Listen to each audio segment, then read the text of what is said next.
episode of Super Reaction Bros. I'm Kristen. I'm Christopher. And on today's episode, we're taking a look at the official Netflix trailer for the trial of the Chicago 7. Now, a couple of things to note. One, this film is technically out in theaters already. It's in select theaters. A couple of days ago, this recording. Yeah. The Netflix release is going to be in the next week or so. Let's confirm that. Yeah, the next week or so. Yeah, October 16th. Mm-hmm. So basically, this film is being written and directed by Aaron Sorkin. It's based off a true story about the Chicago 7, who were a group of anti-Vietnam War protesters who were charged with conspiracy and crossing state lines with the intention of inciting riots at the 1968 Democratic Convention in Chicago. Yeah. And it is really a big cast. You got like the likes of Joseph Gordon-Levitt, Michael Keaton, Sacha Baron Cohen's in this. He's not in a lot of series films. Eddie Redmayne. I haven't seen him in a lot of series films. Like a whole freaking cast about. Sacha Baron Cohen is like one of the leading people too as well. And it's Aaron Sorkin who's writing and directing it. So he's had it done for a while. It's just with everything going on, it's like you have to understand. It's like they're trying to figure out what to do with it. You know, there's some. I know there's some films right now that are done, but it's like they're either holding them off or it's like they're just like waiting what to do with what they're going to try to do with. Sorry, let me reiterate. Sorkin originally had this film done, the script done for his film, all the way back in 2007. Yeah, script done. Yeah. The reason he didn't get off the ground, the writer's strike that year. Yeah. So it fell to the wayside. But then when he shot it, got it fully done, it's like, and then the pandemic kicked in, and it's like, great. It's not one thing; it's another thing. Yeah. So. Let's dive into it. But I think from everything that's going on today, I think it's a great time at the same time for this to come out. I think that's the main reason this was. I think that's why he's like, you know what, let's just try to figure out how to get this out now. The sooner the better, and even if it's like select theaters, fine. But let's dive into this because this is getting a lot of praise so far for this. But let's dive into this for the official trailer for the trial, the official Netflix trailer. That's what we're watching here for the trial of the Chicago 7. So here we go. We want to underscore again that we're coming to Chicago peacefully, but whether we're given permits or not, we're coming. We're going to Chicago to protest the Vietnam War. And there's no place to be right now but in it. We watched for a decade while these rebels without a job tell us how to prosecute a war. They're going to spend their 30s in a federal facility. Real time. People say, you know, Abby, are you concerned about an overreaction from the cops? Holy shit. You all right? The worst until it's all there. Are the people ready to make opening arguments? At the defense table, Abby Hoffman, Jerry Rubin, Dave Dozier, Randy Davis, Lee Weiner, John Freund, Tom Hayden, and Bobby Seale. These defendants had a plan, and the plan was to incite a riot. I call this portion of the trial with friends like these. My trial's begun without my lawyer. The court assumes you are being represented by the Black Panther sitting behind you. The riots were started by the Chicago Police Department. Sustained. Nobody objected. 11, they're with us. Juror number 6 and juror number 11. You're dismissed from this jury. Can you tell us why? Wow. That's so serious. We dealt with jury tampering, wiretapping, a defendant that was literally gagged. Get your hands off me. You're the first to suggest that I have discriminated against a black man. And let the record show that I'm the second. When we walked in here this morning, they were chanting that the whole world is watching. If we leave here without saying anything about why we came in the first place, it'll be heartbreaking. Last summer, why did you come to the convention? To end the war. We're giving them exactly what they want, a stage and an audience. Hey, you really think there's going to be a big audience? It's the Vietnam War. This is what revolution looks like, real revolution. We may have to hurt somebody's feelings.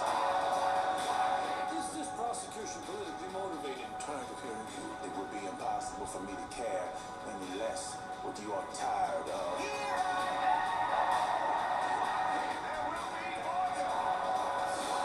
We have to find some courage now.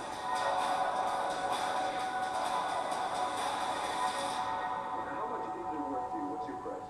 To call off the revolution? My life. When your eyes of a new day is dawning.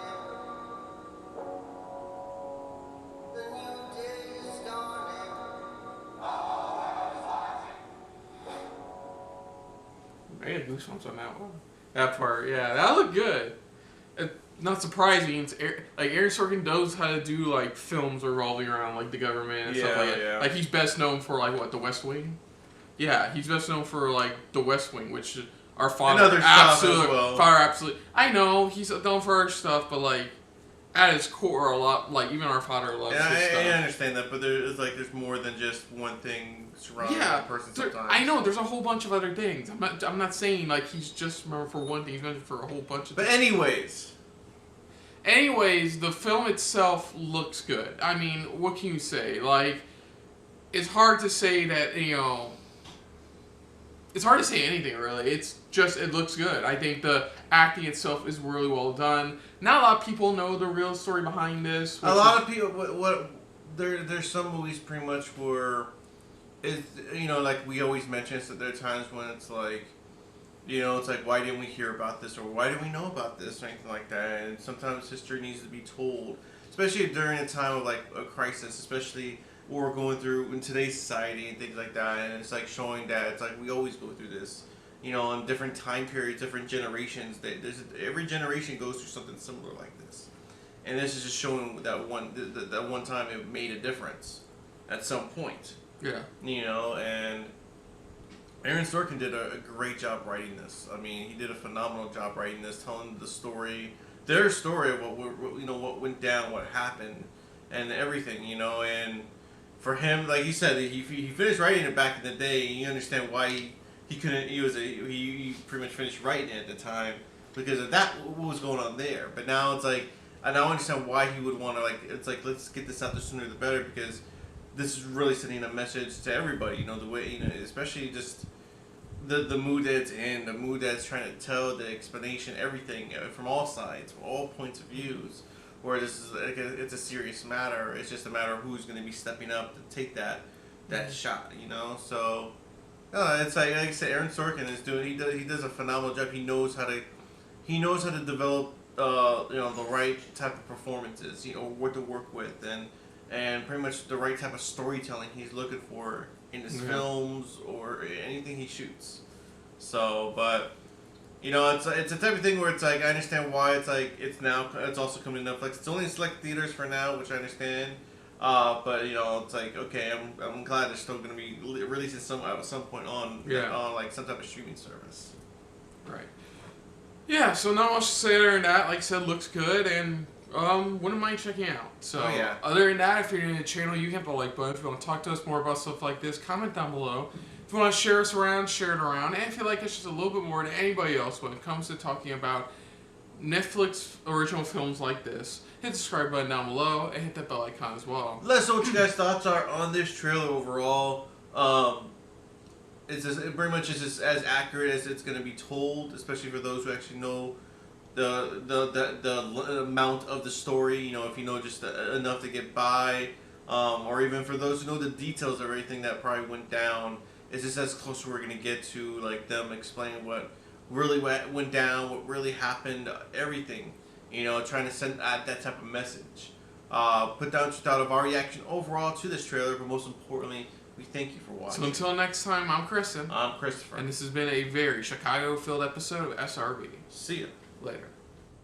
Hey guys, thanks for watching. If you want to check out our previous reactions, or any one of our other SRB shows, check out one of our playlists down below. If you want to check us out in the social universe, you can find us on Twitter and Stardust @SuperReactBros.